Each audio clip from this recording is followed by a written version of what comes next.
이 천재라고 하는 거는 실제로 새로운 개념을 만들어내는 그런 사고력이기 때문에 일반적인 사람이 가르칠 수 없고 본인이 해야만 한다라고 하는 것을 우선적으로 먼저 머릿속에 두시면 됩니다. 자, 그러면은 이제 얘기가 나오죠. 부모로서 할 수 있는 게 무엇인가? 예. 부모가 할 수 있는 게 무엇인가?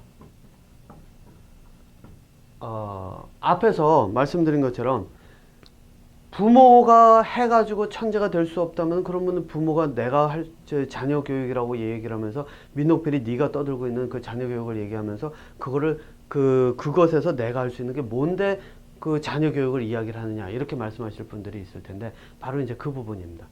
부모가 할 수 있는 사고력에서 아이에게 할 수 있는 건 없지만 환경은 만들어 줄 수 있다는 겁니다. 그리고 또 보여줄 수 있는 부분들은 있다는 겁니다. 그렇다면 그게 무엇이냐? 바로 이제 이 부분이죠. 지식을 강요하는 것. 네. 지식을 강요하는 것. 하지 말아야 되는 것. 그러니까 저는 뭐라고 얘기하냐면은 해야 될 것은 좀 너무 어렵기 때문에 부모로서 아이에게 하지 말아야 되는 것. 얘기하면 제일 처음에 얘기하는 게 지식을 강요하는 겁니다. 왜냐? 지식을 강요하는 게 뭔지 아세요? 여러분들 지식이라고 하는 거 제가 여러 번 얘기했지만 지식은 앞서서도 얘기했지만 이거는 과거입니다. 누군가가 찾아놔야만 내가 가질 수 있는 겁니다. 내가 배울 때는 누군가 찾아놓은 거죠. 그 얘기는 뭐냐면 이미 존재한다는 겁니다. 그럼 존재한다는 걸 가지고 아무리 배운다 그래가지고 아까 말씀드린 것처럼 그 새로운 개념, 신개념이라고 해야 될까요? 그 천재들이 만들 수 있는 신개념 이런 거를 만들 수 있을까요? 아니죠. 제가 이제 예를 들면은 바로 이겁니다. 제가 예를 들어서 이제 그 낚시를 해가지고 뭐 먹고 살겠다고 어부가 되겠다고 이제 그 가서 배웁니다. 그래가지고 스승이라는 사람에게 가서 아유 제발 좀 가르쳐 주십시오. 어디 가야지 고기가 있고 어떤 식으로 저희 그물을 넣거나 뭐 낚시를 해야지 고기를 잡을 수 있는지 알려주십시오. 그래가지고 가서 배웁니다. 돈을 뭐 1,000만 원이든 2,000만 원이든 주고서 이제 배웠다고 할게요. 자, 그러면은 내가 그걸 배운 그 지식을 가져온 거죠. 그 사람이 가지고 있는 지식을 내가 가져왔습니다. 물론 그렇게 가져올 때는 거기는 각오를 해야죠. 이 사람을 기분 나쁘게 하면은 1,000만 원이든 2,000만 원이든 아니면 그 이상을 준다 해도 이 사람은 나를 가르치려고 하지 않습니다. 그러면 어떻게 되죠? 제일 처음에 노예가 돼야 되죠. 고개 팍 숙이고 그 사람의 복종하는 그런 모습을 보여줍니다. 그러니까 뭐냐면 말 그대로 권력의 개가 된다는 얘기가 바로 이런 거죠. 예, 권력의 개가 돼야 됩니다. 지식을 배우려면. 두 번째는 뭐냐? 그 사람이 가진 지식을 내가 다 배웠다고 쳐볼게요. 비법이라고 하는 것까지 다 배웠다고 쳐볼게요. 그러면은 내가 가서 그 고기잡이를 하고 낚시를 하고 할 때는 어디로 갈까요? 그 사람이 가르쳐 준 것이 10곳이면 그 10곳에 가서 하겠죠? 그러면은 내가 고기를 잡는데 그 주어진 10곳에 가서 고기를 잡으면은 만약 그 사람이 나뿐만 아니라 다른 사람도 가르쳐 줬으면 어떤 일이 벌어질까요? 한 20명이 그 사람에게 배웠다. 돈을 한 2,000만 원씩 내고 다 배웠다. 그러니까 요즘 학교에서 배울 때면 뭐 한 30명, 40명이 한 강의실에서 있잖아요. 그것처럼 해가지고 한 20명이, 20명이 이 사람한테서 지식을 다 배웠어요. 그래가지고 가서 낚시를 하면 어디 가서 낚시를 할까요? 같은 자리 가서 하겠죠. 그럼 같은 자리 가서 낚시를 하면은 이제는 학생 수가 늘어나고 그러면은 서로 나눠 먹게 하고 경쟁이 치열해지는 겁니다. 경쟁이 치열해지면 어떻게 되죠? 결국에 가서는 거기서 또 싸움이 벌어지죠. 네, 바로 이러한 형태가 반복이 된다는 겁니다. 처음에 내가 첫 제자라면 이 20곳이 다 내 것이겠죠. 네, 그 사람하고 같이 둘이서 한다 그러면 두 사람의 몫이겠죠. 근데 그 사람이 제자를 10명, 20명을 가지면 가질수록 이것들은 이제 말 그대로 그 피자는 한 판인데 나눠 먹는 사람들이 10명, 20명이 되니까 싸움이 벌어질 수밖에 없는 현상이 벌어진다는 겁니다. 자, 그런데 여러분들 생각해 보세요. 여기서 내가 만약에 이러한 상황을 벗어나서 새로운 신개념을 만들어야 된다. 그러면 어떻게 해야 되죠? 여기를 벗어나야 됩니다. 여기를 벗어난다는 게 무엇을 뜻할까요? 위험 요소를 감수하는 거죠. 네. 위험 요소를 감수하고 나가야 됩니다. 때로는 풍랑을 잘못 만나면 뒤집어져 가지고선 할 수 있고 그 암초에 걸리면 좌초될 수도 있고 무슨 일이 어떻게 벌어질지 모르는 그런 것을 감수를 하고 가야 됩니다. 그럼 가가지고선 성공을 하면 되지만 성공할 확률이 보통 어떻게 될까요? 거의 없죠. 네. 그게 다 성공했으면 사람들 다 성공해야죠. 네. 모든 어부들이 자기만의 그런 어떤 걸 가지고 그 사람들이 다 그 충분한 그런 먹을 것을 잡아가면서 그 부자가 됐어야 되겠죠. 근데 그러지는 않거든요.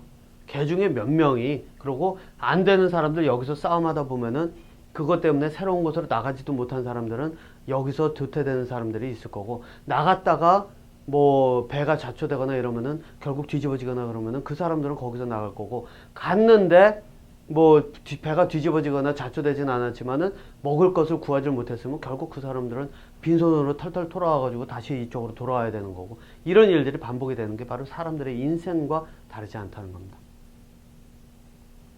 자, 그러니까 이제 그러면은 여러분들 어떻게 해야 될까요? 네. 바로 그게 두뇌의 사고력과 그 지식을 배우는 것의 차이입니다. 그렇기 때문에 지식을 강요하는 것, 이건 제일 처음에 하지 말으셔야 됩니다. 그럼 무엇을 해야 되는가? 아이들이 실제로 보고 배우고 하면서 분석을 할 수 있도록 하는 방법, 그게 뭔지 아세요? 위험을 감수하지 않고 경험을 통해서, 어떤 사람들은 이렇게 얘기를 합니다. 그 젊었을 때의 경험은 사서도 한다라고 하죠. 저는 그거는 뭐라고 얘기하냐면 그거는 개들의 교육 방법이다라고 얘기합니다. 동물의 교육 방법. 동물들은 경험을 통해서 확실하게 이게 어떤 일이 벌어지는지를 봐야, 그래야 자기가 아 이렇게 하면 다음에 안 되겠구나를 생각을 하고 그걸 피합니다. 인간이 그렇게 경험을 통해서 배우려고 하면은 왜 두뇌를 가지고 다니겠어요? 그냥 가서 경험하면 되는데요. 제가 학생들에게 가끔 그럽니다. 학생들이 와가지고선 항상 이제 시험 기간 돼서 그 에세이 써가지고 오고 막 이러면은 저는 이제 이게 얼마나 비슷한 게 나오는지 이런 거 가지고선 하면은 학생들은 몰랐습니다. 항상 이렇게 얘기하죠. 처음이라서. 제가 가르치는 학생들이 이제 대학에 거의 처음 오는 첫 학기인 학생들이 많기 때문에 처음이라서 몰랐습니다. 이럴 줄 몰랐습니다. 생각을 못했습니다. 경험을 해서, 그래서 너 이제 경험했으니까 알지? 그럼 다음부터 해야 되겠니? 말아야 되겠니? 하지 말아야 되겠습니다. 그래, 그렇지? 다음부터 하면 안 되겠지? 다음에 하면 또 같은 일이 벌어지겠지? 너 이제 경험했으니까 그러면 이제 한번 피할 수 있도록 해봐. 그래도 안 되는 경우도 많이 있습니다. 경험을 해도. 근데 경험을 해서 하면 되겠지만, 자, 제가 드리는 말씀은 바로 그겁니다. 경험을 해서 하는 거는 동물들의 배우는 방식입니다. 생존에 관련된 거는 실제로 경험이 필요하죠. 그리고 또 앞에서 말씀드렸죠. 이 몸을 쓰는 것은 경험이 필요합니다. 실제로 테니스를 가가지고 내가 라켓 들고 휘둘러 보질 않으면 테니스를 배울 수가 없죠. 하지만 두뇌를 사용하는 사고력은 경험을 통해서 배우는 것이 아니라 일어날 일을 예측을 해서, 예측을 통해 가지고 그 내가 지금 무엇을 할지를 결정을 하는 거기 때문에 실제 경험을 하지 않고 배울 수 있도록 하는 것이 바로 두뇌의 능력이라는 거죠. 자, 그러면 그걸 가지고 어떻게 해야 되느냐? 방법은 딱 하나입니다. 내가 처음에 배울 때는 지식이라고 하는 것을 가지고 와서 배우죠. 근데 지식으로만 배우면은 절대로 사고력이 늘어날 수가 없습니다. 학교에서 가르치는 그 방법으로만 가지고는요. 그래서 지금 학교에서 가르치는 방법은 말 그대로 동물들을 키우는 방법이다라고 보시면 됩니다. 자, 그러면 어떻게 해야 되느냐? 배우는 학생이 지식을 개념화 시켜야 됩니다. 제가 앞서서도 계속 이야기를 하지만 그 개념화를 시켜야 됩니다. 그럼 개념화를 시키는 건 어떻게 하느냐? 스스로 배워서 여기 와가지고 스스로 생각을 할 수 있어야 됩니다. 뭐를 생각을 하느냐? 이 사람이 여기가 그 물고기를 잡는 그 하나의 그 포인트라고 하더라.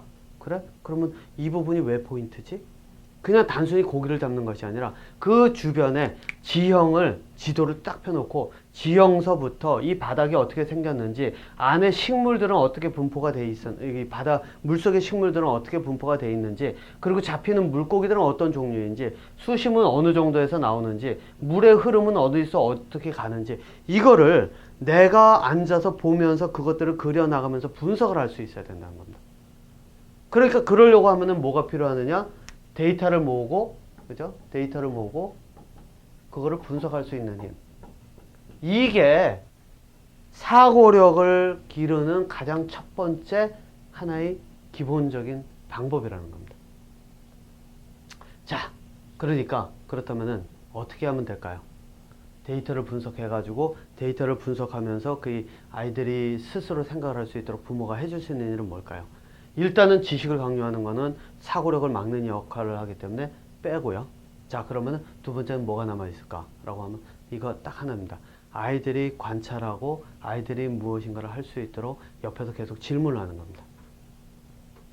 지금 뭐를 보고 있니? 네 눈은 뭐 예를 들어서 지금 이 파란색 펜을 보고 있는 것 같은데 이 펜에 있는 어느 부분을 보고 있니? 이런 식으로 아이가 보고 있는 것, 아이가 듣고 웃고 있으면 아이가 웃는 것, 웃고 있을 때의 이유, 이런 것들을 하나하나 물어가면서 아이와, 이게 흔히 얘기하는 눈높이라고 하는 거 있죠? 사람들이 생각할 때 눈높이라고 하는 게 아이 수준으로 내려가서 아이랑 같이 이렇게 하는 거 아닙니다. 눈높이라고 하는 거는 뭐냐? 아이가 보고 있고 아이가 듣고 있고 아이가 그 생각하면서 있다가 웃고 즐기는 것들이 왜 그런지 그 아이의 그런 그 상황을 찾아 내려가서 그것을 함께 보면서 아, 그래서 이런 게 웃기는구나 그러면서 이야기를 하면서 그래, 그러면 여기서 이걸 이런 식으로 바꾸면 더 웃기지 않을까, 이런 식으로 서로 상의를 해가면서 나아갈 때 그게 아이의 눈높이를 맞춰가지고 가는 그 하나의 교육 방법이거든요. 예, 그거는 뭐 그 얘기는 이제 점차 나오겠지만, 예, 그래서 여러분들께 이제 이제 그 하지 말아야 될 것, 해야 될 것, 이 두 가지를 말씀드린데, 이번 강의에서는요. 첫 번째가 지식을, 아이들이 학교에서 지식을 배워야 된다, 학교 가서 공부를 하는데 지식을 배워야 된다, 그래서 공부 못한다고 한다던가, 또는 너는 이것도 모르니, 또는 학교 공부에서 이것도 이해가 안 가니, 그 학교에서 배우는 거 좀 외워서라도 해라, 이런 것들은 지식을 강요하는 거고, 지식을 강요하면 아이들은 노예화 된다고 제가 말씀드렸죠. 예, 노예화 되니까 그렇게 하는 것이 아니라 그냥 일상에서 아이들이 하고 있는 것을 보면서 아이들에게 질문만 하는 겁니다. 아이가 무엇을 보는지, 그리고 왜 그렇게 하고 있는지, 이런 것들을 질문을 하는 것. 그래서 여러분들께 이제 제가 제안을 드리는 거는 아이들에게 할 질문들을요, 이제 앞서서 이 일기 쓰는 거 말씀드렸죠. 노트에다 쭉 정리를 해보세요. 예. 그러고 이제 후에 가면은 그런 것들을 바탕으로 이제 그 질문하는 그 질문의 종류라든가 이런 것들에 대한 이야기들을 이제 제가 추가적으로 하도록 하겠습니다. 자, 오늘 강의는 딱 요걸로 요약을 하겠습니다. 지식을 강요하는 것, 이거는 하시면은 아이들은 사고력이 키우는 게 아니라 노예가 됩니다. 예. 그리고 그 사고력을 키우기 위해서는 질문을 하는 것, 아이들에게 아이들의 생각을 묻고 아이들이 보는 것을 묻는 질문, 이 두 가지를 생각하시면은 아이들의 그 사고력을 늘려줄 수 있는 그런 방향으로 가실 수가 있을 겁니다. 자, 그럼 저는 다음에 다시 다른 주제로 찾아뵙도록 하겠습니다.